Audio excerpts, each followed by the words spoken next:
혹시 당신의 신앙이 복만 좇는 굽한 신앙에 빠져 있진 않은지 점검해 보신 적 있나요? 오늘 이 영상을 끝까지 보셔야만 복만 좇는 신앙과 진정한 영성 있는 신앙의 차이를 깨닫고 교회 안팎에서 흔히 벌어지는 함정을 피할 수 있습니다.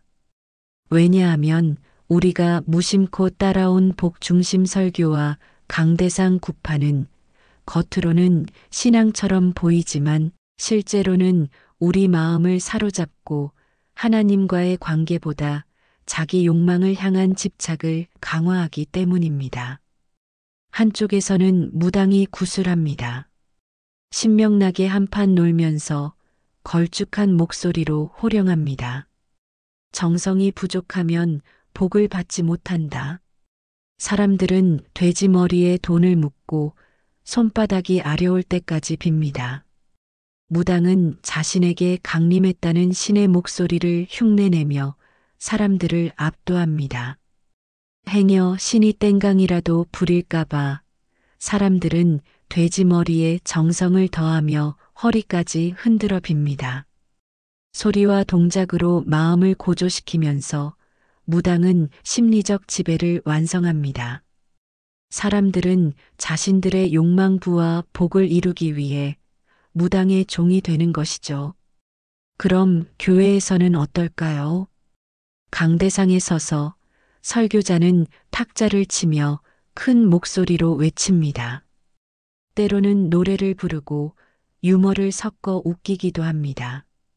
설교의 내용은 항상 복과 성공, 부와 평안 중심입니다. 헌금이 부족하면 축복을 놓칩니다. 기도가 부족하면 하나님의 응답이 늦어집니다. 봉사가 부족하면 원하는 복을 얻지 못합니다. 사람들은 자신이 투자한 만큼 몇 배로 돌려받을 것이라는 약속을 철석같이 믿습니다. 그 과정에서 마음 깊이 더 열심히 해야 한다는 압박과 경쟁심이 생기죠. 이 구조는 무당 구판과 교회의 모습이 놀랍도록 닮아 있습니다. 그 순간 신앙인은 복중심 사고에 갇히고 하나님과의 관계보다 자신의 욕망, 재물, 건강, 성공에 초점을 맞춥니다. 이제 신앙은 더 이상 하나님과의 대화가 아니라 복을 거래하는 수단이 되어버립니다. 그런 구복자들은 자신이 얼마나 죄인인지 깨닫지 못합니다. 심지어 깨닫고 싶어 하지도 않습니다. 중요한 것은 복을 받을 수 있는가일 뿐, 영혼의 구원과 하나님의 뜻은 뒷전입니다. 행여 복이 늦으면 초조합니다. 다른 사람보다 많이 투자해야 안심합니다. 마음 깊이 복을 얻어야만 하나님께 인정받는다는 착각에 빠집니다. 설교자는 이 심리를 꿰뚫고 계속해서 복과 성공을 약속하며 더 많은 헌금과 봉사, 기도를 유도합니다. 그렇다면 우리는 어떻게 해야 할까요? 복이나 성공보다 하나님 나라와 뜻에 초점을 맞춰야 합니다. 설교자의 말에 흔들리지 않고 말씀과 기도 안에서 하나님과의 관계를 점검해야 합니다. 나는 왜 기도하는가, 헌신하는가? 자신의 신앙을 스스로 질문하고 복중심 사고에서 벗어나야 합니다. 만약 기복주의 신앙 속에서 불안과 좌절을 겪고 있는 분이 있다면 이 영상을 함께 나누어 하나님 중심의 신앙으로 회복하고 참된 평안과 은혜를 발견하도록 돕는 계기가 되길 바랍니다. 구독과 좋아요는 단순한 클릭이 아니라 하나님의 뜻을 널리 알리는 작은 행동입니다. 무당 구판에서는 신의 목소리를 흉내내며 사람들의 마음을 이끌고 교회 강대상에서는 설교와 음악, 헌금과 봉사를 강조하며 비슷한 심리적 흐름을 만들어냅니다. 두 경우 모두 사람들의 관심은 복과 성공, 그리고 외적인 성취에 집중되는 공통점이 있습니다. 하지만 중요한 차이는 있습니다. 구판에서는 겉으로 드러나는 강렬한 의식과 긴장 속에서 압박이 이루어지고, 교회에서는 겉보기에는 신앙적 예의와 성스러움 속에서 이러한 구조가 은연중에 형성된다는 점입니다. 따라서 우리는 겉으로 보이는 신앙의 현상에 속지 말고 그 속에서 진짜 하나님과의 관계를 회복하는 것이 무엇보다 중요합니다. 강대상위 설교자는 오늘도 열정적으로 외칩니다. 복을 원하십니까? 기도와 헌신에 최선을 다하십시오. 사람들은 마음속으로 계산합니다. 얼마를 들이면 내 건강과 직장, 가족의 평안이 보장될까? 그 계산이 끝나자 목소리를 높여 기도합니다. 헌금 봉투와 봉사 시간, 기도의 길이로 평가로 자신이 복을 받을 수 있다는 착각합니다.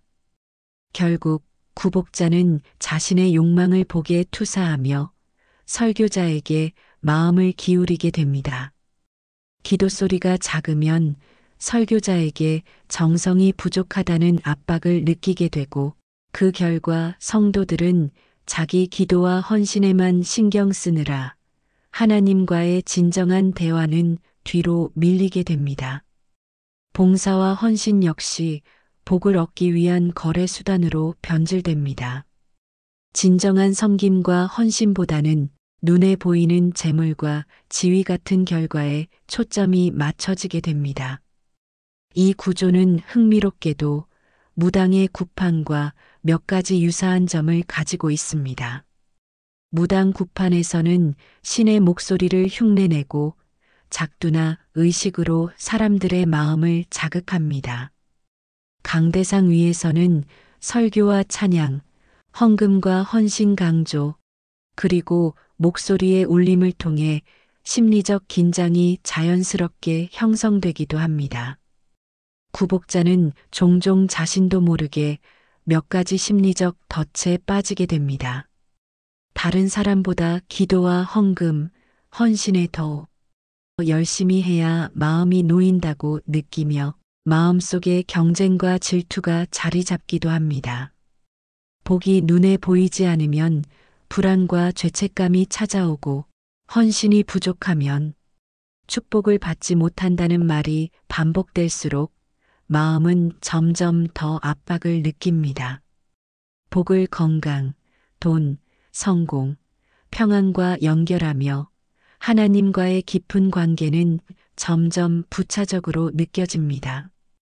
이 덫 속에 머무는 동안 사람들은 자신의 내적 욕망과 외부의 압박 사이에서 흔들리며 진정한 영적 성장과 평안을 경험하기 어렵게 됩니다.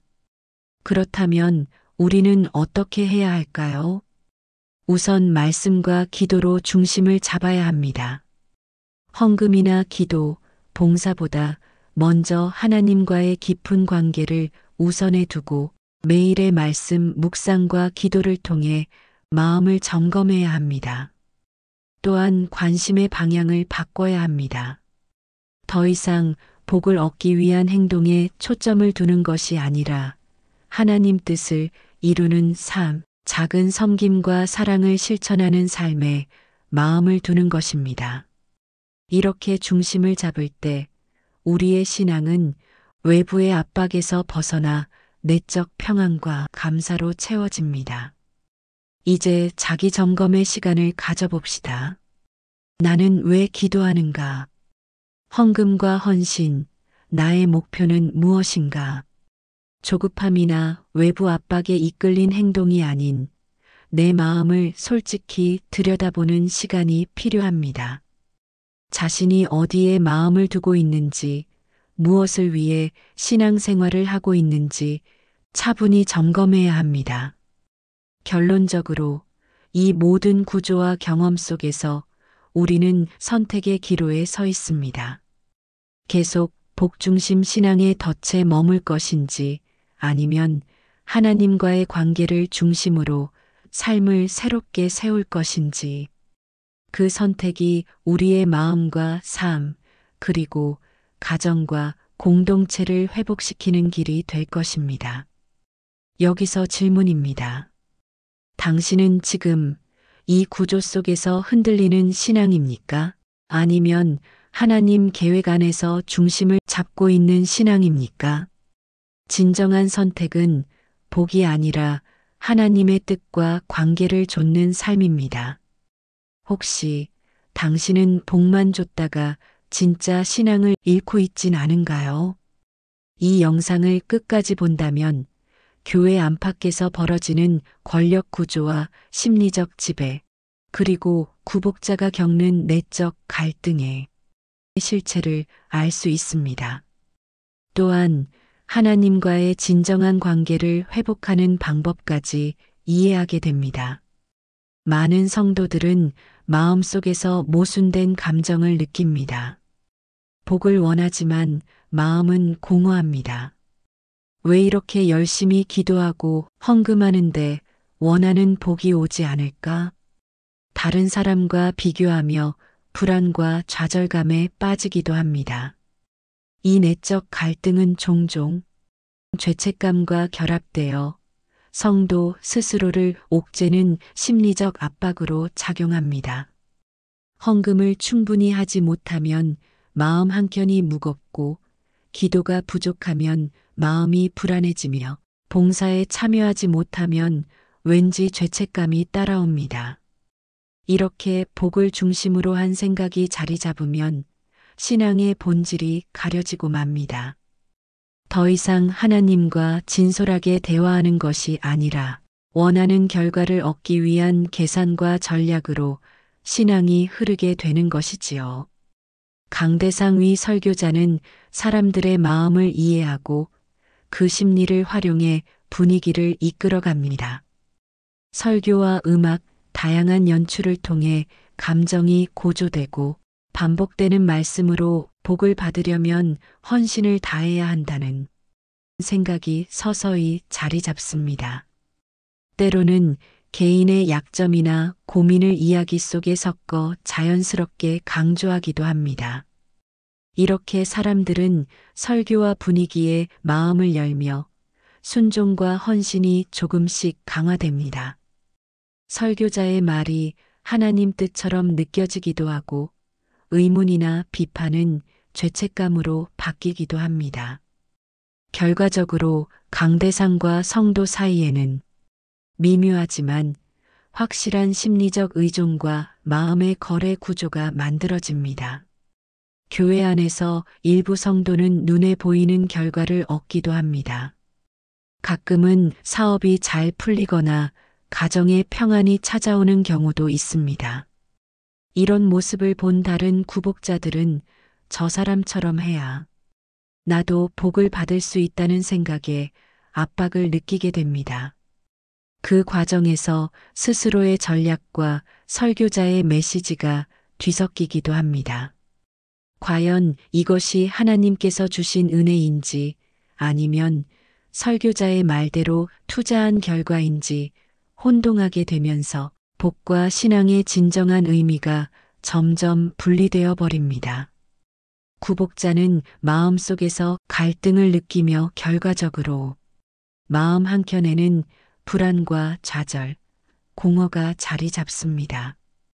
그리하여 하나님과의 깊은 관계보다 복을 얻기 위한 전략적 신앙이 삶을 지배하게 됩니다. 이제 극복의 길을 이야기해 볼까요? 구복자가 이 복 중심 구조에서 벗어나려면 먼저 자신의 신앙을 살펴보는 것이 필요합니다. 스스로에게 질문해 보세요. 나는 왜 기도하는가? 헌금과 봉사는 어떤 마음에서 하는가? 혹시 복만 얻기 위한 수단으로 신앙을 사용하고 있는 것은 아닌지, 아니면 진심으로 하나님의 뜻을 따르려는 마음에서 나온 것인지 점검하는 겁니다. 그리고 행동을 조금씩 바꿔보세요. 기도할 때는 복을 바라기보다 하나님의 뜻에 마음을 열고, 헌금과 봉사도 계산이나 자기 만족이 아니라 섬김과 나눔의 마음으로 하시는 겁니다. 마음을 돌려보세요. 복과 성공에 마음을 두기보다는 하나님과의 관계와 내적 평안에 중심을 두는 겁니다. 그렇게 한 걸음씩 나아갈 때 구복자의 마음에도 진정한 평안이 찾아옵니다. 교회 안에서 나타나는 권력 구조는 단순히 설교자의 권위 문제만이 아닙니다. 성도들은 자연스럽게 설교자에게 마음을 의지하게 되고 설교자는 그 마음을 살펴 성도의 욕망과 약점을 부드럽게 읽어냅니다. 그 과정 속에서 서로가 서로를 강화하며 복 중심 신앙의 구조가 점차 굳어지게 됩니다. 예를 들어 볼까요? 설교자가 반복해서 강조하면 성도들은 헌금과 기도, 헌신을 계속하게 됩니다. 그중 일부 성도가 눈에 띄는 결과를 얻으면 다른 성도들은 나도 저렇게 해야 한다는 압박을 느끼게 되지요. 이런 과정이 반복되면서 성도들은 자신이 어떻게 영향을 받는지 또 어떻게 그 구조에서 벗어날 수 있는지를 점차 깨닫게 됩니다. 이제 신앙을 회복하려면 먼저 내 마음을 살펴야 합니다. 그 동기가 하나님과의 깊은 교제를 위한 것인지 아니면 단순히 복을 얻기 위한 계산인지 솔직히 바라보아야 합니다. 말씀과 기도로 중심을 잡으세요. 설교자의 메시지를 그대로 따라가기보다 성경 말씀 속에서 하나님의 진정한 뜻을 찾아보는 것이 중요합니다. 하나님과 직접 대화하는 시간을 가지며 마음 깊이 나를 돌아보세요. 기도할 때는 복을 바라기보다 하나님의 뜻을 구하며 마음을 맡겨야 합니다. 헌금과 봉사도 자신을 과시하거나 계산하기 위해서가 아니라 섬김과 헌신의 마음으로 이어가야 합니다. 그렇게 조금씩 초점을 하나님과의 관계로 옮기면 내 마음속 평안과 감사가 자리 잡게 됩니다. 가족과 공동체 속에서도 작은 변화를 실천해 보세요. 경쟁과 비교 대신 격려와 도움으로 관계를 회복해 보세요. 당신은 지금 복을 좇는 계산적 신앙에 머물러 있습니까? 아니면 하나님 뜻 안에서 중심을 잡고 있습니까? 선택은 우리의 몫입니다. 혹시 당신 주변 교회에서도 복중심 신앙 때문에 가족과 공동체가 흔들리고 있진 않은가요? 이 영상을 끝까지 들으면 복만 좇는 신앙이 어떻게 사람들의 삶과 관계를 무너뜨리는지 알 수 있습니다. 그리고 진정한 하나님 중심 신앙으로 회복하는 길도 발견하게 됩니다. 우리 주변 많은 가정에서 복 중심 신앙이 미묘하게 영향을 끼치는 모습을 볼 수 있습니다. 가족 간에는 보이지 않는 경쟁이 생기기도 합니다. 부모가 자녀에게 열심히 기도하고 헌신해야 복을 받을 수 있어라고 말하면 아이들은 자연스럽게 어릴 때부터 복을 계산하는 습관을 가지게 됩니다. 또한 남편과 아내 사이에도 헌신이 부족하면 복이 오지 않는다는 메시지가 반복되면 가정 안에 미묘한 긴장감과 불안이 자리하게 됩니다. 이렇게 작은 말과 습관이 쌓이면서 가족 모두 마음속 깊이 부담과 스트레스를 느끼게 되는 것입니다. 가족에게도 때로는 선택의 부담이 생깁니다. 복을 얻을 것인가, 관계를 지킬 것인가. 이 질문이 마음속에 자리하면 가족은 자연스럽게 하나님과의 깊은 관계보다 겉으로 드러나는 복을 먼저 생각하게 됩니다. 그 결과 신앙이 본래 우리 삶을 풍요롭게 하고 평안을 주는 대신 보이지 않는 갈등과 긴장을 만드는 도구가 되어버리기도 합니다. 교회 공동체 안에서도 비슷한 현상이 나타납니다. 복중심 신앙은 때때로 성도들 사이에 긴장을 만들어냅니다.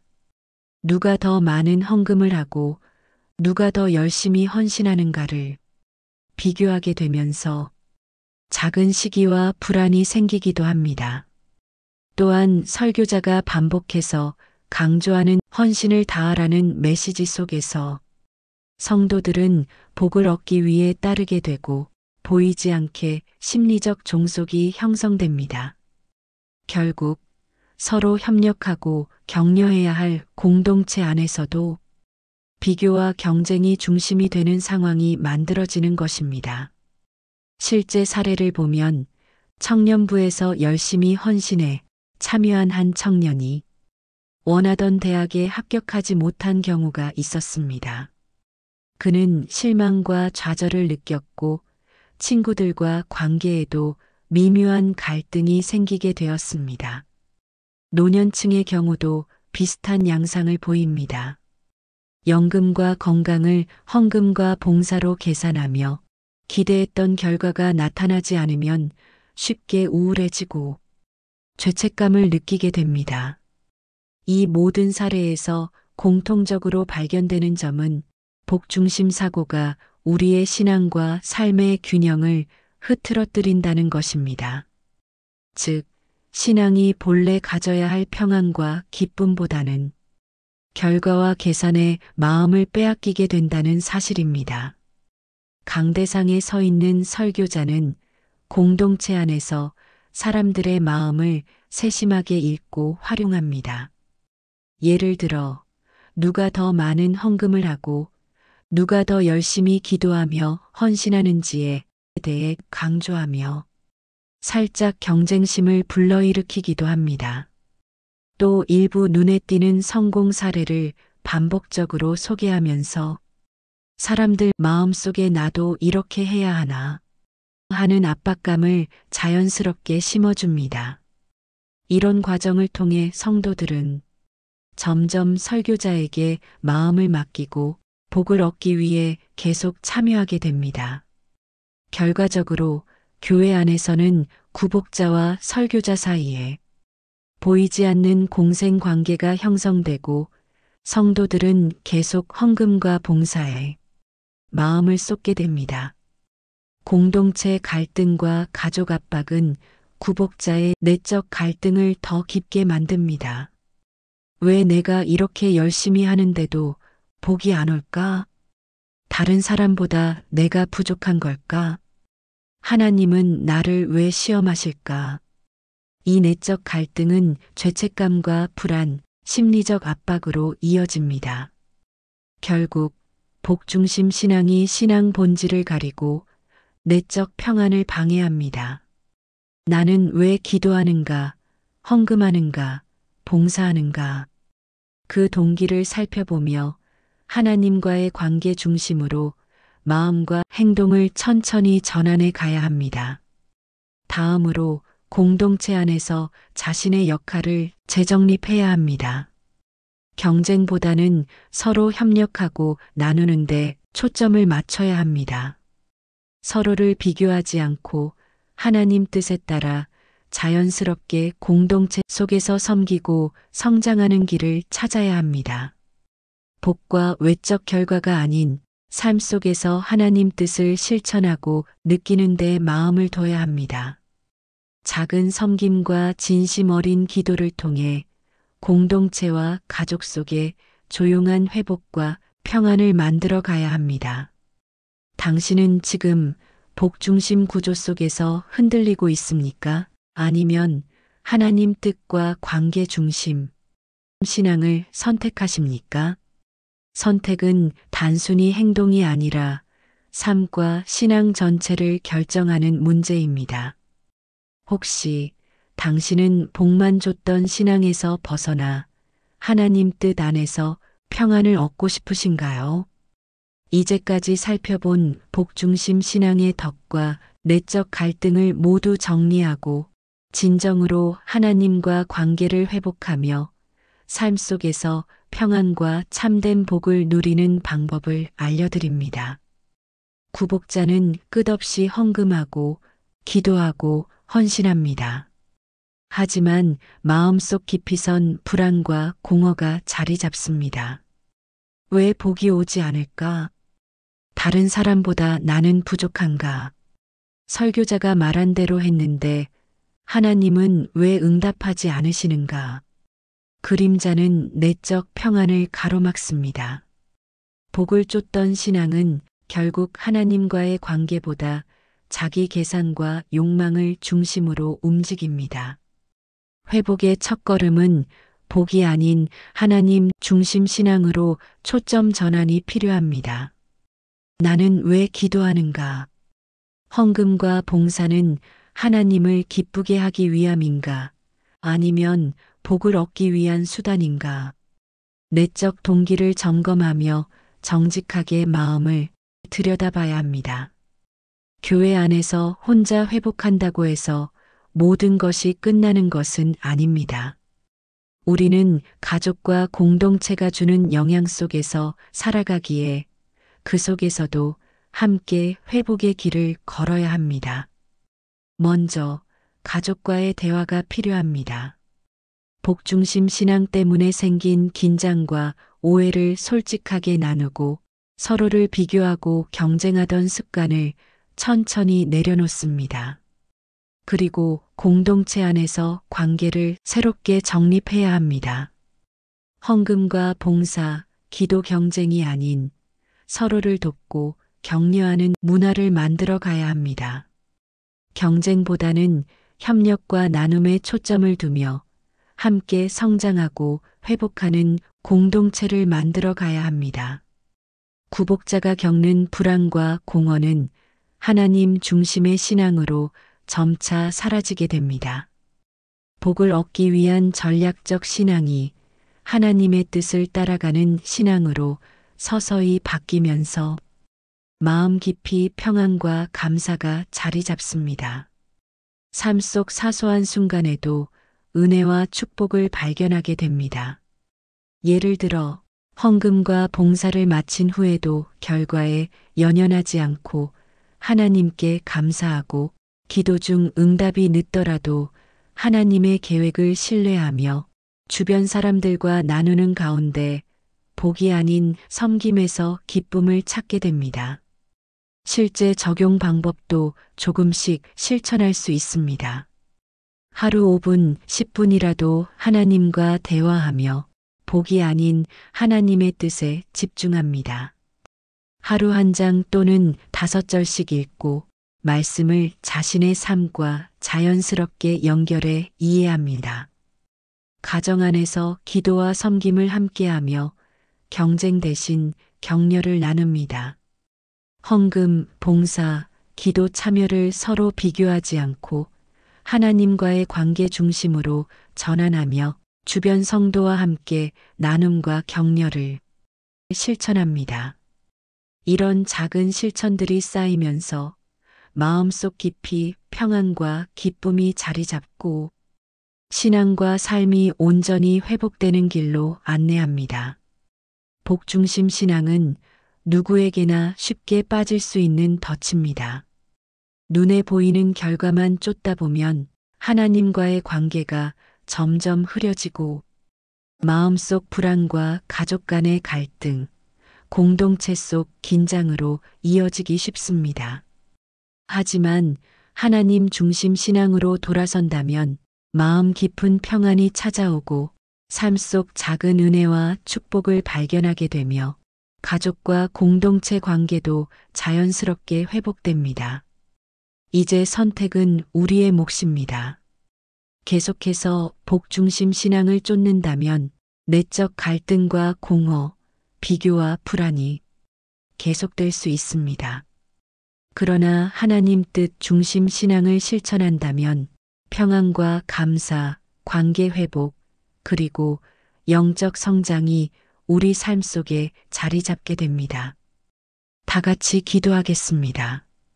하나님, 오늘까지 저희 마음에 자리한 복만 쫓는 신앙을 고백합니다. 그 속에서 하나님 뜻을 잃고 불안과 공허에 시달린 우리를 용서하여 주옵소서. 이제 저희가 하나님 중심 신앙으로 돌아설 수 있도록 인도하여 주옵소서. 헌금과 기도, 봉사를 하나님 뜻에 맞게 섬김과 나눔의 도구로 사용하게 하시고 내적 평안과 감사가 마음 깊이 자리하도록 도와주옵소서. 가정과 공동체 속에서도 비교와 경쟁 대신 사랑과 격려를 실천하게 하시고 주변의 고통과 어려움 속에 있는 영혼들과 함께 하나님 뜻을 이루도록 이끌어 주옵소서. 예수 그리스도의 이름으로 기도드립니다. 아멘.